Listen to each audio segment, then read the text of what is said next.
Good morning, everybody. It is Tuesday, September 27th, and I didn't get any questions for Tea with Tamara Tuesdays. I made a tea. It's peppermint green tea because I'm not drinking coffee, which I miss terribly, but I'm doing 30 days without it, and I'm going through withdrawal, and I'm not afraid to say it. So yesterday I had to have a nap, and today I'm cranky. But I don't feel like death, which has happened when I've gone off caffeine. So why am I doing this, you might ask? It's because I'm giving my liver a break. Too much information, Tamara will tell you that I have digestive problems. And so I have a hard time with loose bowels. And so every once in a while, in order to get my process working better, I will take anything that's upsetting my liver and just take a break from it and allow my body to naturally go back into its way of sorting through and doing what it needs to do. What I really wanted to talk to you about today, since nobody asked a question, which is okay because I've been lucky enough to have spent the last week going to two different events. One being the Archangel Summit last Wednesday in Toronto, which had at least 10 incredible speakers. My mind was blown. It started at 8:30 and we left at 7:30. It was 11 hours of constant amazing information and quality human beings and change and diversity. And then last night I went more local and I went to Momondays, which is in Niagara Falls, which I highly recommend. And I got to hear 6 people who had a story to tell. And the fact that these 16 at least people got up and chose to be vulnerable and share a certain side of themselves was magic in itself. But what I think I took away from these two events the most is that we do have a choice every single day. And every one of us has a story. Every one of us has had life events and currencies that have occurred that are challenging and have really put some struggle into our lives. And, for me, it's been a constant struggle where, my mom suffers from depression and anxiety.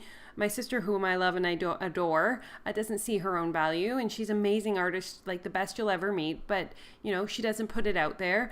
My son suffers. And there was a time in my life where I think I took all of this that I'd gone through and I victimized myself as having, I didn't, get to do as much as I want because my mom didn't go out. And, I don't have the same kind of relationships with my family as everybody else. And I wasn't able to do all these things because of my son. But this last week I've said, what are you saying? Like, that's not true. Every single second of every single moment that I have been expressed into with my mom, my sister, and my son have defined me into who I am today. And I thoroughly love me just the way I am. So how can I be a victim of circumstance if the circumstance makes me more empathetic and more connected to people and more non-judgmental and more patient and more kind and more invested into learning people's stories, because I know that the story behind why somebody is feeling or doing something could come from a place of not feeling good about themselves. So I would strongly suggest today's message is looking at your struggles and your pain and the things that have occurred to you, not in the sense that they happened to you and against you. And you know what I mean? It was more of a battle. And instead thinking of it from the mindset of being the victim of circumstance, looking at as being the champion, the victor, as somebody who took what happened to them and is rising above it, or is in the process of rising above it, and taking your personal story and making it, a beautiful, 13 actor production where, you're the star and you haven't even written the ending yet, because there's so many potential endings that still haven't been written that you can still be the lead actor or actress in. So I just want you today, so the message is to really consider not being the victim in whatever shitty shit is happening in your life. And I'm sorry that that's got to be said that way. I don't normally swear, especially in webcam, sometimes, but not normally.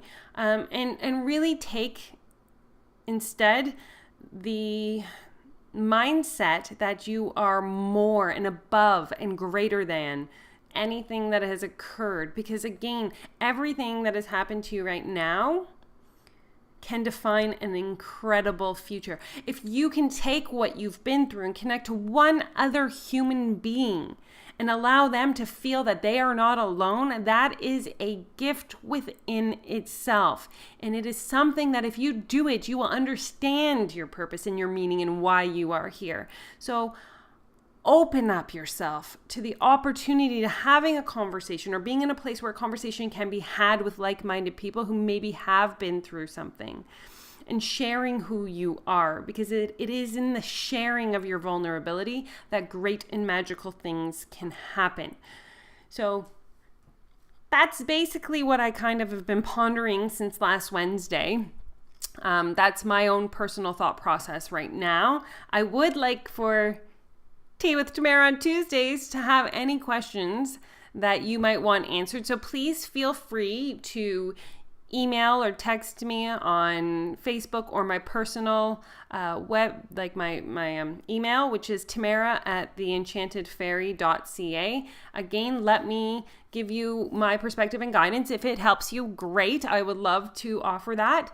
And I look forward to talking to you tomorrow. I don't know what tomorrow's going to be, but I love you guys so much. And thank you so much for tuning in and listening today. Okay? Bye.